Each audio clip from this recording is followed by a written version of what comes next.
Shout out my co-host Joy Taylor. A woman, sports.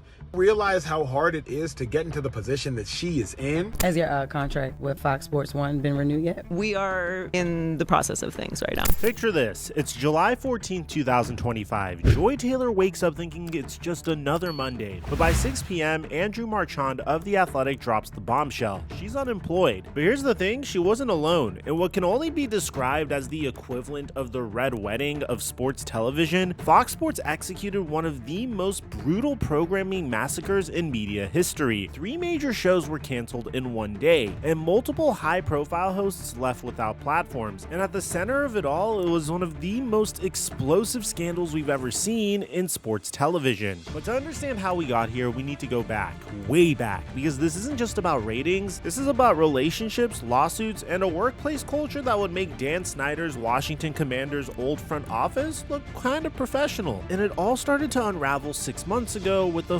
42-page lawsuit that nobody saw coming. As a result of my brand new partnership with Fantasy Aces, we have been profiting like crazy via my new Discord server. I'm going to leave a link to it in the WAP link in the description down below. And if you haven't signed up for Prize Picks, make sure you use my promo code Mikerophone to get a free $50 when you make a play of $5 or more. And thank you, Prize Picks, for today's sponsor. Joy Taylor wasn't supposed to be here. Born in Pittsburgh in 1987, she was the little sister watching her brother Jason dominate NFL defenses. While Jason was collecting sacks for the Miami Dolphins on his way to the Hall of Fame, Joy was grinding in Miami radio. Starting at 7:90 a.m. The Ticket, she wasn't handed anything, she earned it, working her way up from executive producer to co-hosting the morning drive show. And this is where most people miss the story. Joy just didn't stumble into sports media because of her famous brother. She was a Division I track sprinter at Barry University, hosted her own college radio show, and managed the entire radio station. The woman was built different from day one. Fast forward to 2016 and Fox Sports comes calling. They needed someone who could handle the chaos of Skip Bayless and Shannon Sharpe on their new show Undisputed. Think about that assignment for a second. It's like being asked to referee a debate between Draymond Green and Patrick Beverly every single day. But Joy didn't just survive, she thrived. She became the voice of reason between two of sports media's biggest personalities. She transitioned to The Herd with Colin Cowherd, launched her own Saturday radio show, and by 2022 she was co-hosting Speak in primetime. She made it, or so she thought. On January 3rd, 2025, a 42-page lawsuit drops that nobody at Fox Sports saw coming. The plaintiff, Nushin Faraji, a hairstylist who worked at Fox Sports for over a decade. The defendants, Skip Bayless, Charlie Dixon, and Joy Taylor. Now, if you guys have been following this channel for a while, you would know that I cover a lot of lawsuits on this channel. The Deshaun Watson case, the Washington Commanders investigation, but this was way different. Faraji wasn't just alleging workplace harassment, she was pulling back the curtain on an entire culture at Fox Sports that had been festering for years. According to the lawsuit, Joy Taylor allegedly had relationships with not one, but 2 Fox Sports figures to advance her career. First, there was Charlie Dixon, the executive vice president who controlled programming decisions, and allegedly Emmanuel Acho. Yes, the same Emmanuel Acho who would later lose his shows alongside her. And honestly, if you went back to some of Acho's old content, you wouldn't have to be a genius to tell that there may have been something going on between these two. I mean, look at this clip. Just got done with rehearsal for the new show Speak. Shout out my co-host Joy Taylor.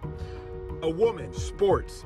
Realize how hard it is to get into the position that she is in as a black woman. I think the craziest part about this clip is when Acho's literally sniffing his fingers to check if there's a specific smell on them, but I digress. Charlie Dixon wasn't just any executive. This man had the power to make or break careers at Fox Sports. Charlie could greenlight shows, approve talent, and set salaries, and according to Faraji's lawsuit, he was allegedly grabbing employees at company parties and creating what she described as a misogynistic, racist, and ableist workplace. The lawsuit alleged that at Joy Taylor's birthday party in January of 2017, Dixon, who had been heavily drinking, grabbed Faraji's When she told Joy what happened, according to the lawsuit, Joy told her to get over it and reminded her that they both only had their jobs because of Dixon. In April 2025, 3 months after the lawsuit was filed, Dixon was quietly removed from his position. Fox Sports didn't say anything publicly, but the timing? That's like seeing the defensive coordinator get fired the week after giving up 500 passing yards. We all know what happened. But Joy's connection to Dixon went deeper than just professional. According to the lawsuit, Faraji claimed that Joy told her that she was having a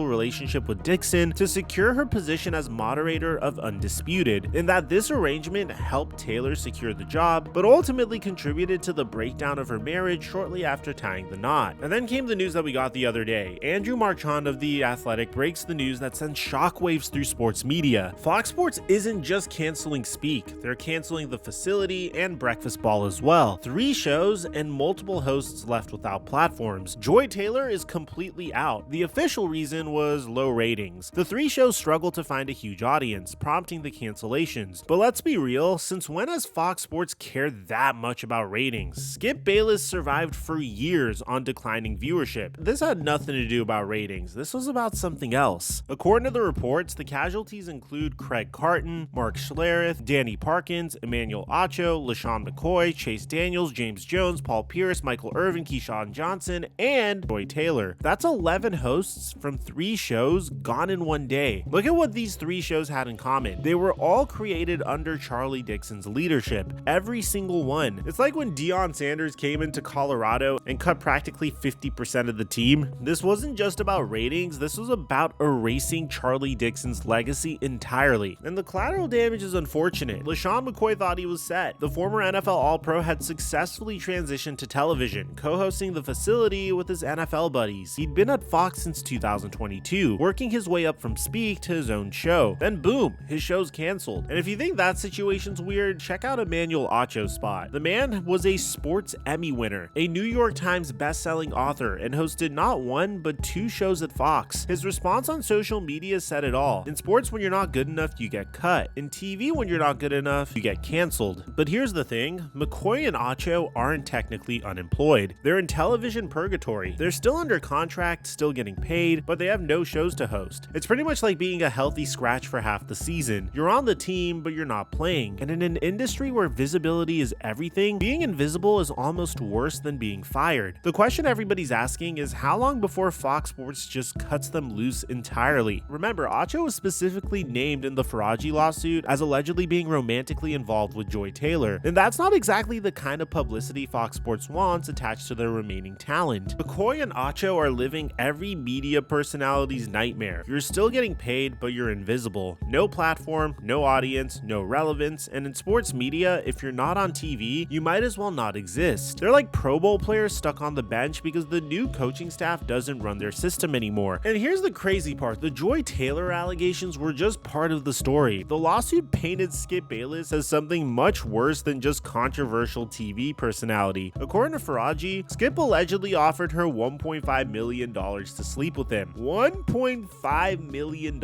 That's more than most NFL players make in 3 years. The lawsuit claims that after Faraji told Skip Bayless about health problems in 2021, he allegedly responded by offering her $1.5 million to sleep with him, saying he could change her life. When she declined, he allegedly accused her of sleeping with his arch rival Shannon Sharpe, which she denied. Faraji also alleged that during their normal hairstyling sessions, Skip would give her lingering hugs and kisses on the cheek while putting his body against hers and pressing against her breasts. This wasn't a one-time thing. According to the lawsuit, this pattern went on for years. When Skip left Fox Sports in August of 2024, he got no farewell show, no tribute, nothing. After 8 years and millions of dollars, Fox Sports treated him the same way the Cowboys treated Ezekiel Elliott towards the end of his first tenure. Thanks for the memories, don't let the door hit you on the way out, and now we know why. But you know who actually handled this situation really well? Shannon Sharpe. Uncle Shay got out of Fox Sports in June of 2023, and according to Stephen A. Smith, he was pushed out. But looking back, getting pushed out might have been the best thing that's ever happened to him. Up until recently, Shannon Sharpe was thriving on First Take. He's thriving on his YouTube channel, on Nightcap and Club Shay Shay. He's created his own shows and his own media empire. And the craziest part of all is Joy Taylor got fired at the worst possible time in sports media history. The entire industry is in chaos. Cable TV is dying faster than the Dallas Cowboys Super Bowl hopes. ESPN lost 13 million subscribers. Fox Sports is hemorrhaging money. Everyone's cutting losses. And streaming platforms like Amazon, Netflix, and Apple, they're the new power brokers. Netflix just got into live sports last year with NFL games on Christmas. Amazon's about to launch NBA coverage. But here's the thing about these platforms, they don't want controversy. They want clean, brand-friendly talent. And at this point, nobody's gonna want to deal with Joy Taylor's baggage. Let's break down Joy Taylor's options like were analyzing free agent destinations. First, she could go to ESPN, pretty much the Lakers of sports media. They've got prestige, the platform, and the money, and they also just picked up Shannon Sharpe, and you know there's no love lost there. Plus, ESPN's about to launch their streaming service, and they need controversy-free talent. Joy Taylor showing up there would be like Antonio Brown signing with the Steelers. Theoretically possible, but practically impossible. She could go to NBC Sports. They're building up their sports coverage, they need talent, and they might be willing to take a chance. But NBC's playing it safe these days. They want Mike Tirico types, not someone who might bring lawsuits and headlines. She could potentially go to a streaming platform like Amazon, who's loading up for NBA coverage starting in 2025. They need hosts, analysts, and personalities. But Jeff Bezos didn't become the richest man in the world by hiring controversial talent. These platforms are more careful with their hiring than Bill Belichick when he's drafting a wide receiver, although with a significant amount of more success. But the only real option, in my opinion, would be the independent route, which is what Shannon Sharpe did and what Pat McAfee did. She could start a podcast and build a YouTube channel. She's already got the Too Personal show on YouTube, so maybe it's time to bet on yourself and try to make a name for yourself without a media company like ESPN or Fox Sports. But at the end of the day, I'm going to call a spade and be honest with you, Joy Taylor's career is essentially over at 38 years old. She spent 9 years building her reputation at Fox Sports, and it all came crashing down in one day. But at the same time, there's a pattern that we also have to acknowledge here. Let's look at Fox Sports' track record. Shannon Sharpe was pushed out, Skip Bayless was fired, Joy Taylor was terminated, Emmanuel Acho and LaShawn McCoy are in limbo with no shows, and at some point you've got to ask, is everyone at Fox Sports terrible at their job, or is Fox Sports terrible at managing talent? At the end of the day, it's going to be very interesting to see where Fox Sports goes from here, but let me know in the comment section down below if you think Joy Taylor still has a future in sports, or if you think she should retire or just go the independent route. I'd like to hear what you have to say. Aside from that, I'm your boy Mike, and I'm dropping our mic until our next upload.